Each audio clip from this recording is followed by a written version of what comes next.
Class 11th की accounting हम start कर रहे हैं, जिसमें सीबीएसई के लिए सबसे बेस्ट बुक मानी जाती है टीआरएस करेवाल की double entry book keeping. And इस बुक में बहुत अच्छे तरीके से सभी चैप्टर्स को एक्सप्लेन किया गया है एंड बहुत सारे क्वेश्चंस भी इसमें आपको दिए गए हैं। तो आज से ही हम इस बुक को स्टार्ट कर रहे हैं, जिसमें चैप्टर वाइज हम नोट्स बनाएंगे एंड चैप्टर वाइज ही सभी तरीके के क्वेश्चन आंसर्स को सॉल्व करने की कोशिश करेंगे। सो जिसमें चैप्टर 1 हमारा आ रहा है इंट्रोडक्शन टू अकाउंटिंग, एंड आज हम इस चैप्टर को के कुछ फीचर्स को समझने की कोशिश करेंगे। सो इसके चैप्टर के अंदर बहुत सारी ऐसी चीज़ें हैं जो आपको अकाउंट्स के बारे में जानने में हेल्प करेंगी, जिसमें आज हम 3 टॉपिक क्लियर करने वाले हैं। First is meaning and definition of accounting. Second हम इसमें करेंगे एट्रीब्यूट्स या करेक्टरिस्टिक्स अकाउंटिंग के क्या होते हैं। And third one is objectives of accounting, कि अकाउंटिंग हम करते क्यों है, इसका ऑब्जेक्टिव क्या है। तो आज हम इन 3 टॉपिक्स को क्लियर करेंगे, प्लस आप चाहें तो साथ के साथ नोट्स भी बना सकते हैं। एंड अगर आपको मेरे हैंड रिटन नोट्स की पीडीएफ चाहिए तो आप डिस्क्रिप्शन में व्हाट्सएप नंबर के ऊपर व्हाट्सएप भी कर सकते हैं और आपको शेयर कर दी जाएगी। सो इस बुक के अंदर देखिए मीनिंग एंड डेफिनेशन अकाउंटिंग की मेंशन की हुई है।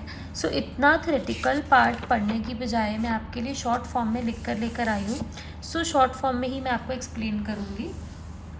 सो सबसे फर्स्ट चैप्टर हमारा था introduction to accounting. First topic इसमें आता है मीनिंग ऑफ अकाउंटिंग, कि अकाउंटिंग का मतलब क्या होता है। सिंपल टू सिंपल लैंग्वेज में accounting is a systematic process of recording, classifying, summarising, analysing and interpreting the financial transactions, कि जितने भी तरीके की फाइनेंशियल ट्रांजैक्शंस होती हैं एक बिज़नेस की, उसको सिस्टमैटिकली रिकॉर्ड करना कि कितने पैसे आ रहे हैं, कितने जा रहे हैं, किससे लेने हैं, किससे देने हैं। देन उसके बाद जब आपने रिकॉर्ड कर लिया, उन्हीं सभी ट्रांजैक्शंस को क्लासीफाई करना, मीन्स उनको ग्रुप्स में डिवाइड करना।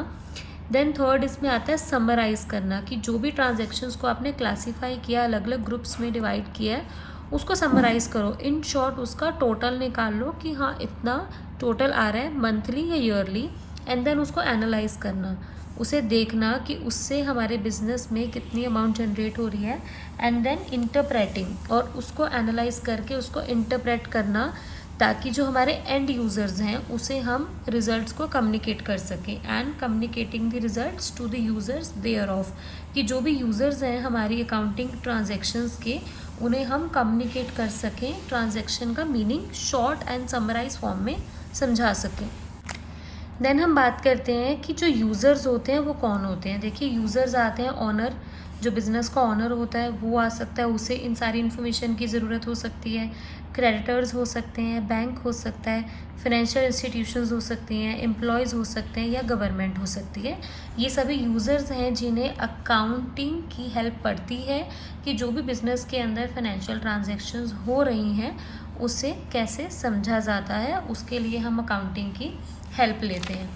देन एक इसमें सबसे इम्पॉर्टेंट जो नोट है वो ये है कि अकाउंटिंग एक ज़रिया बनता है कम्युनिकेट करने का, एक मीडियम है कम्युनिकेशन का बिज़नेस के अंदर, क्योंकि बिज़नेस एक लिविंग एंटिटी नहीं होती, इसीलिए अकाउंटिंग को बिज़नेस की लैंग्वेज भी बोला जाता है।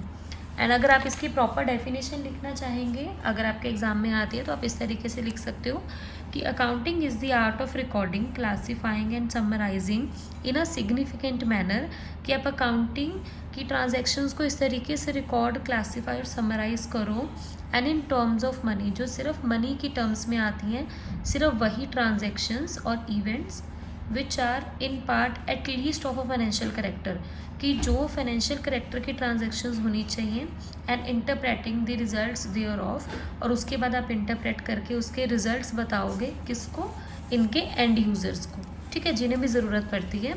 एंड ये जो डेफिनेशन है ये American institute of certified public accountants के द्वारा दी गई है।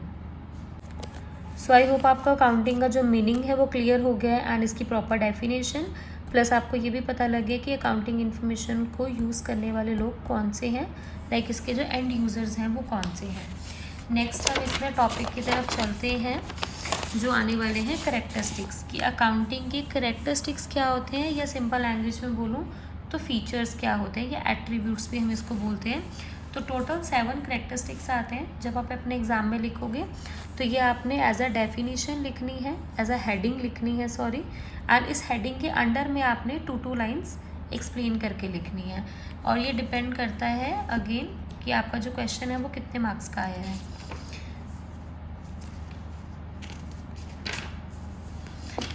लाइक एग्जाम्पल के तौर पे जैसे मैं आपको बताऊं, लाइक ये हेडिंग लिखी हुई है, सो आपने ऐसा नंबर 1 लगाकर हेडिंग लिखनी है एंड उसके नीचे उसको 1 to 2 लाइन में एक्सप्लेन करना है, देन आपने सेकंड हेडिंग की तरफ जाना है। तो अभी मैं आपको इसके करेक्टरिस्टिक्स एक्सप्लेन कर रही हूँ कि जो हमारी अकाउंटिंग होती है उसके क्या करेक्टरिस्टिक्स होते हैं। देखो, सबसे पहला करेक्टरिस्टिक तो इसका आइडेंटिफाई का ही आता है, identification of financial transactions and events. Accounting में हम रिकॉर्ड करते हैं उन सभी ट्रांजैक्शंस को जिसको हम मनी में मेजर कर सकते हैं। लाइक कितने का माल आया, रॉ मटेरियल कितने का आया, कितने का हमने बेचा, 10 रुपये, 20 रुपये, 10 लाख, 20 लाख, तो ये सारी की सारी चीज़ें मनी टर्म्स में हैं। तो सबसे पहला करेक्टरिस्टिक होता है अकाउंटिंग में आइडेंटिफाई करना। देन सेकंड आता है हमारे पास मेजरिंग दी आइडेंटिफाइड ट्रांजैक्शंस। तो अब जिन ट्रांजैक्शंस को आपने आइडेंटिफाई किया कि हाँ ये पैसों की टर्म्स में थी, इन टर्म्स ऑफ मनी थी, ये कोई भी इवेंट था जो मनी की टर्म में था, तो उसको मेजर करना मीन्स कितना था। लाइक मैंने बोला कि रॉ मटेरियल आया है, तो वो मैंने आइडेंटिफाई किया, देन कितने का रॉ मटेरियल आया, 10,000 का आया, तो देन उसको मैंने मेजर किया। देन थर्ड आता है इसमें रिकॉर्ड करना। रिकॉर्डिंग का मतलब होता है कि अकाउंट्स के अंदर बहुत सारी बुक्स होती हैं, लाइक जर्नल आता है बेसिकली रिकॉर्डिंग में।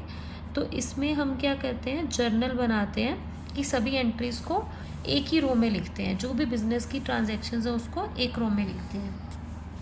देन फोर्थ इसमें आता है हमारे पास क्लासीफाइंग। क्लासीफाइंग एक ऐसा प्रोसेस है जिससे हमने जो जर्नल में ट्रांजैक्शंस एक रो में लिखी थी, हम उसको कैटेगराइज करेंगे। लाइक कुछ आइटम्स हैं जो गुड से रिलेटेड है, कुछ आइटम्स हैं जो एम्प्लॉयज़ से रिलेटेड हैं, एंड कुछ आइटम्स ऐसी हैं जो क्रेडिटर्स से रिलेटेड हैं। तो ऐसे अलग अलग ट्रांजैक्शंस को हम क्लासीफाई करेंगे एंड इसमें बेसिकली जो अकाउंट बनता है वो बनता है लेजर का। रिकॉर्डिंग में जर्नल आता है एंड क्लासीफाइंग में लेजर आता है। देन फिफ्थ आता है हमारे पास समराइज़ करना। समराइज़ का मतलब होता है कि जो भी आपने डाटा क्लासीफाई किया है उसको इस तरीके से आप लिखो कि वो कंपनी के अंदर लोग और कंपनी के बाहर के लोग उसको बहुत ईजी तरीके से समझ पाए, शॉर्टकट तरीके में। तो बेसिकली इसमें आपको पता लगता है कि जो भी ट्रांजैक्शंस हो रही है बिजनेस में उससे प्रॉफिट हुआ या लॉस हुआ, ताकि हमारे जो इंटरनल यूज़र्स हैं और जो एक्सटर्नल यूज़र्स हैं वो उसे समझ सकें। देन नेक्स्ट पॉइंट आता है हमारे पास एनालिसिस एंड इंटरप्रिटेशन। देखो, एनालिसिस की बात जहाँ तक करें उसका मतलब ये होता है कि जो भी आपने प्रॉफिट एंड लॉस अकाउंट बना रहे हो या बैलेंस शीट बना रहे हो और उसमें जितनी भी अलग अलग तरीके की ट्रांजैक्शंस को लिख रहे हो उसके बीच में रिलेशनशिप बनना चाहिए। लाइक अगर हम लिख रहे हैं एक जगह पर वो सारी आइटम्स जहाँ जहाँ से पैसे आ रहे हैं एंड दूसरी साइड हम आइटम्स लिख रहे हैं जहाँ जहाँ से पैसे जा रहे हैं, तो उसका कोई मतलब बनना चाहिए। एंड इंटरप्रिटेट का मतलब होता है कि उससे आप ये निकालो कि आपके बिज़नेस को प्रॉफिटेबिलिटी हो रही है, लॉस हो रहा है, आपका जो बिज़नेस है वो कहाँ स्टैंड करता है, उसको इंटरप्रेट करो एंड लास्ट में कम्युनिकेट करो फाइनेंशियल इन्फॉर्मेशन को। जो भी आपका इन्फॉर्मेशन आई है आपके अकाउंटिंग्स के थ्रू आपके बिज़नेस की, उसको कम्युनिकेट करना है आपने अपने एंड यूज़र्स को, जो मैंने आपको बताया था कौन होते हैं।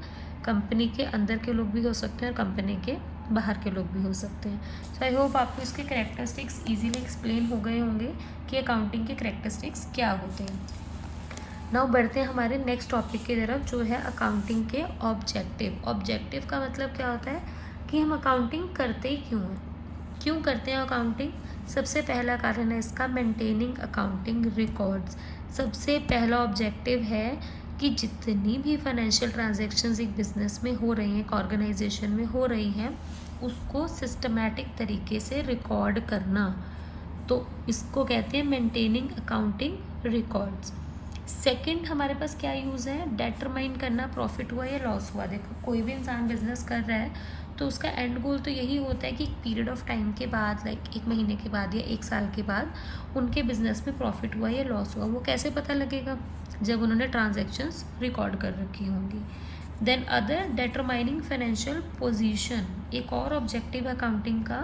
इसमें हम देखते हैं कि हमारी फाइनेंशियल पोजीशन कहाँ पर स्टैंड करती है बैलेंस शीट के अकॉर्डिंग, कि हमारे पास एसेट्स ज़्यादा हैं, हमारे पास लाइबिलिटीज़ ज़्यादा हैं, हमारा बिजनेस प्रॉफिट कर रहा है, लॉस कर रहा है, फाइनेंशियली हमारा बिजनेस कहाँ पर स्टैंड करता है, वो भी एक ऑब्जेक्टिव है।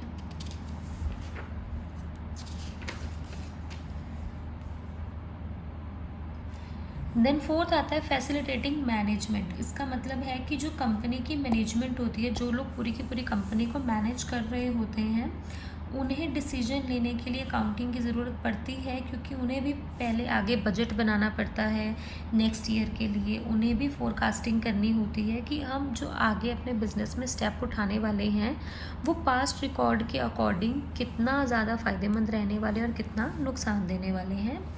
Fifth one, providing accounting information to users. तो ये ऑब्जेक्टिव तो आपको पता ही है कि जो भी अकाउंटिंग की इन्फॉर्मेशन आ रही है उसे हम अपने यूज़र्स को समझा सकें सिंपल भाषा में।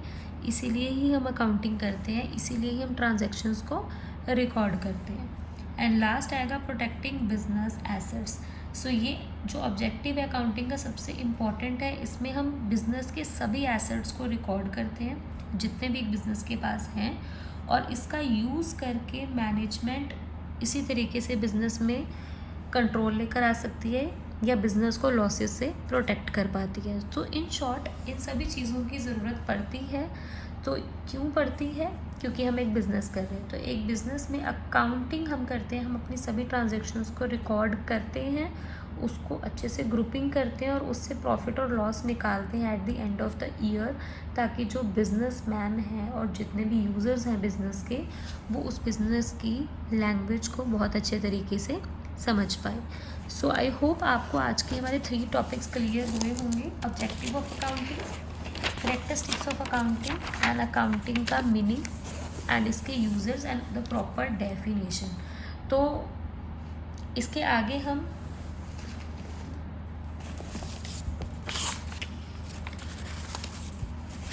नेक्स्ट हम टॉपिक करेंगे। नेक्स्ट हम इसमें टॉपिक करने वाले हैं फंक्शंस अकाउंटिंग के, एडवांटेज एंड लिमिटेशंस करेंगे।